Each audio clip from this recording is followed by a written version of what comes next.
Bollywood actor धनसुमन जब Navbharat times online के Facebook live पर आए तो उन्होंने बॉलीवुड इंडस्ट्री के कई राज पर से उठाया पर्दा। जी हाँ, बॉलीवुड में कुछ ऐसी चीजें होती हैं जो सिर्फ फिल्म इंडस्ट्री से जुड़े लोग ही बता सकते हैं। ऐसे में धनसुमन ने हमारे साथ बातचीत में बॉलीवुड में ड्रग्स वाली पार्टियों को लेकर खुलकर बात की। धनसुमन ने ये भी बताया कि लास्ट मोमेंट पर उन्हें फिल्मों से निकाला गया। इतना ही नहीं, धनसुमन ने ये भी कहा कि इंडस्ट्री के बड़े डायरेक्टर्स और कास्टिंग डायरेक्टर्स उनका फोन नहीं उठाते थे। बातों ही बातों में धनसुमन ने और क्या कुछ कहा, आइए देखते हैं। जब हम आगे बढ़ते हैं तो कुछ लोगों को हमें सब पता होता है, हमें कौन रोक रहा है, हमारी टांग कौन खींच रहा है, अगर हम जी। ऊपर चढ़ रहे हैं तो हमें पीछे से गिरा कौन रहा है। और आप सब कुछ जानते होंगे, कई बार आप बोलते हैं और कई बार आप नहीं बोलते हैं। क्या आप जी। जानते हैं आपको पीछे नीचे कौन गिरा रहा था, आपकी फिल्में क्यों छीनी जा रही थी और इसके पीछे कौन था? आप देखिए, मैं इतना कहना चाहता हूँ कि इंडस्ट्री बहुत छोटी इंडस्ट्री है और मैं इस इंडस्ट्री का एक बहुत ही छोटा सा हिस्सा हूँ, जो बहुत जो जो बड़े लोगों से नहीं लड़ सकता। बहुत से लोगों ने मुझे फ़ोन किया और उन्होंने मुझे कहा मेरे अर्ली ऑन करियर में कि आपके फादर जो है मूव्स एंड शेकर्स करते थे और दूसरे लोगों का मज़ाक उड़ाते थे और अब उनकी बारी है तुम्हें काम नहीं देने की, इसलिए तुम्हें बहुत प्रोजेक्ट से निकाला जा रहा है। अब इस बात को मैं समझ ही नहीं पाया बिकॉज़ पूरा देश शेखर जी को इतना प्यार करता है, रिस्पेक्ट करता है। मैं स्टारडम की बात नहीं कर रहा हूँ, मैं रिस्पेक्ट की बात कर रहा हूँ। और मेरे फादर ने हमेशा अपने दिल से बात की है, मूव एंड शेकर्स भी दिल से करते थे। वो एक बहुत ही बड़ा कल्ट शो रहा है, जहाँ पर वो कभी भी लोगों का मज़ाक नहीं उड़ाते थे। वो एक सटायर था, वो सटल ह्यूमर था उसमें। और जब देश के प्रधानमंत्री गाड़ी रोककर जब उन्हें हग करके कहा उनसे कि भाई जब तुम मेरा वाजपेयी जी ने जब उन्होंने कहा डैड से कि जब आप मेरा मज़ाक उड़ाते हैं तो बड़ा अच्छा लगता है। जब इतने बड़े प्राइम मिनिस्टर देश के जब वो कह सकते हैं तो फिर मुझे नहीं पता कि इंडस्ट्री के लोग जो हैं क्यों ऑफेंडेड थे, किस बात पर ऑफेंडेड थे। बिकॉज़ वो तो सिर्फ़ एज़ एन एक्टर अपना काम कर रहे थे। उन्हें एक स्क्रिप्ट दी जाती थी मूव द शेकर्स में और मेरे फादर वो स्क्रिप्ट जाकर डिलीवर करते थे। तो मेरे फादर ने तो कभी भी किसी के अगेंस्ट बोला ही नहीं। तो ये बातें बहुत ज़्यादा जो हैं हमारी इंडस्ट्री में फैलाई जा रही थी, जो अगर एक इंसान बोले तो आप कहते हैं नहीं, नहीं चलो यार ऐसा नहीं है। बट जब सब लोग ये बात मुझे कहने लगे, तब मुझे ये बात थोड़ी-सी खटकी और फिर मुझे लगा कि यार मुझे भी शायद लग रहा है कि शायद मेरे पिताजी से लोग अपसेट हैं इंडस्ट्री में कि वो उन्होंने शायद मूवी शेखर में 1-2 लाइन बोल दी होगी, तो उसके वजह से मुझे काम नहीं दे रहे हैं। It's very unfortunate. और अभी हाल ही में मैंने 2019 में 5 ऑडिशंस दिए एक बहुत बड़े ओटीटी प्लेटफ़ॉर्म के लिए और बड़े-बड़े डायरेक्टर्स चाहते थे उस फ़िल्म कि मैं उस ओटीटी का हिस्सा रहूँ। एंड मोमेंट पे मुझे वहाँ से निकाला गया और क्यों निकाला गया उसमें उसका कोई रीज़न नहीं है। मुझे ऑफ़िस में बुलाकर कि हाँ भाई हम तुम्हें ये देंगे, उसके बावजूद मुझे काम नहीं दिया गया। जब मैं एक बहुत जो आज बहुत ही विवादों में घिरे हुए हैं प्रोड्यूसर, उनसे मिला था एलए में मैं, लॉस एंजेलिस में मैं और उनके पास मैं गया बाकायदा मैंने बोला सर मैं आपका फ़ैन 2011 में आपका फ़ैन हूँ, आप लोग इतने बड़े-बड़े लोगों को लॉन्च करते हैं। मुझे सिर्फ़ मिलने का मौका दीजिए, आप मुझे काम मत दीजिए। बट आप शायद मेरे बारे में बहुत कुछ नहीं जानते बिकॉज़ उस वक़्त जो है मेरे विवादों से गुज़रा हुआ बहुत घिरा हुआ था अपने रिलेशनशिप को लेकर, ये सारी चीज़ों को लेकर। तो मैंने बोला सर आप खाली मुझसे मिल लीजिए और समझ लीजिए कि मैं कौन हूँ, आपको मैं 3-4 सीन दिखा दूँगा राज 2 के जश्न के।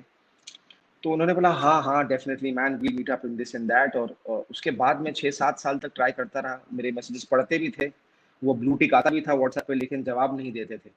मेरा फ़ोन नहीं उठाया। बहुत से कास्टिंग डायरेक्टर्स को मैंने फ़ोन किया, किसी ने कहा तुम्हारे दाँत ठीक नहीं है, किसी ने कहा तुम्हारे बाल ठीक नहीं है, किसी ने कहा तुम्हारे सिक्स पैक्स नहीं है। तो दुःख तो बहुत होता था बिकॉज़ मुझे लगता था कि यार हम इस इंडस्ट्री में एक्टिंग करने आए हैं, तो आप तो वैनिटी वैनिटी की बात कर रहे हैं, आप तो सिर्फ़ लुक्स की बात कर रहे हैं और दाँत पॉइंटेड क्यों है, नाक सीधी क्यों नहीं है, बाल बड़े क्यों नहीं हैं, सिक्स पैक क्यों नहीं है, स्टेरॉइड्स क्यों नहीं लेते। जिस तरीके से हम आज पोटेंशियल डेंजर की बात कर रहे हैं ड्रग्स को लेकर, स्टेरॉइड्स भी उतना ही डेंजरस आज ह्यूमन बीइंग्स के लिए है। तो ये बहुत सी बार एक्टर्स को फोर्स किया जाता है कि भाई एक लुक चाहिए और 20 दिन के अंदर ही चाहिए और तुम्हें स्टेरॉइड करना है। तो ये सारी बातें भी मुझे बोली गई हैं, ज़्यादा घुसूँगा नहीं ये सब में। तो it's been a very very tough journey. Rejection रहा है, हर तरीके से रिजेक्शन रहा है इन टर्म्स ऑफ वर्क। और मैं ये नहीं कह रहा हूँ कि सिर्फ लोगों की गलतियाँ हैं, मैंने कुछ खराब फ़िल्में भी की हैं, जिसके वजह से कुछ दर्शकों को लगता था कि मुझे एक्टिंग नहीं आती है, मुझे काम बिल्कुल भी नहीं आता है। लेकिन अगर आज आप देखें कि आश्रम की तारीफ इतनी हो रही है, टिंका सिंह की तारीफ इसलिए हो रही है बिकॉज़ मुझे एक सही फ़िल्म मेकर ने एक सही रोल दिया है। जब मुझे वो सही रोल मिला, तो ही मैं अपना टैलेंट दिखा पाया लोगों को। तो जब तक मुझे एक मौका नहीं दिया जाएगा, सही रोल नहीं दिया जाएगा, तब तक मैं लोगों तक आगे आ ही नहीं सकता। तो इसीलिए मैं यही यही हमेशा कहता हूँ कि एक एक्टर जो है तब तक ही एक अच्छा एक्टर है जब तक उसके पास एक अच्छी स्क्रिप्ट है। आप देखिए बहुत से अच्छे एक्टर्स हैं जिन्होंने खराब फ़िल्में की हैं, लेकिन वो एक्टर्स तो बहुत अच्छे हैं, तो फिर लोगों ने उन्हें पसंद क्यों नहीं किया? लोगों ने उन्हें पसंद नहीं किया, लोगों ने उनके किरदार को पसंद नहीं किया। उस एक्टर को तो पसंद करते हैं लोग, उसके किरदार को लोगों ने पसंद नहीं किया। तो जर्नी जो है वो बहुत again coming back Sanjay to your point की जर्नी जो है वो बहुत टफ रही है, कठिन रही है, लेकिन कोई भी इंडस्ट्री जो है वो आसान नहीं होती।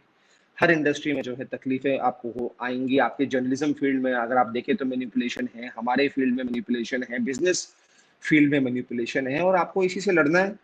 बस मैं सिर्फ इतना चाहता हूँ और आज हमारी लड़ाई सुशांत के बाद यही है कि एक फेयर प्लेग्राउंड लोगों को मिले। मैं जब प्रकाश जी के साथ बात कर रहा था तो बहुत ही सटीक और बहुत ही अच्छी बात उन्होंने मुझसे कही जब मैं उनसे बात कर रहा था अभी सक्सेस पार्टी पे। प्रकाश जी ने बोला कि देखो मैंने हर बड़े एक्टर के साथ काम किया है, लेकिन आज जब दर्शक जो हैं जो चाहते हैं कि नए लोगों को मौके दिए जाएं, मैं बनाऊंगा फिल्म नए किरदारों के साथ, नए एक्टर के साथ मैं फिल्म बनाऊंगा। लेकिन क्या आप उनकी फिल्म पैसा देकर थिएटर में देखने जाएंगे? अगर आप उनकी फिल्म देखने नहीं जाएंगे तो मैं क्यों बनाऊं फिल्म उनके साथ? आप पहले प्रॉमिस कीजिए कि आप फिल्म देखेंगे, नहीं तो आप बिकॉज एक फिल्म आप अंडरस्टैंड कीजिए, फिल्म एक एक एक एक एक बिजनेस हाउस है। It's about.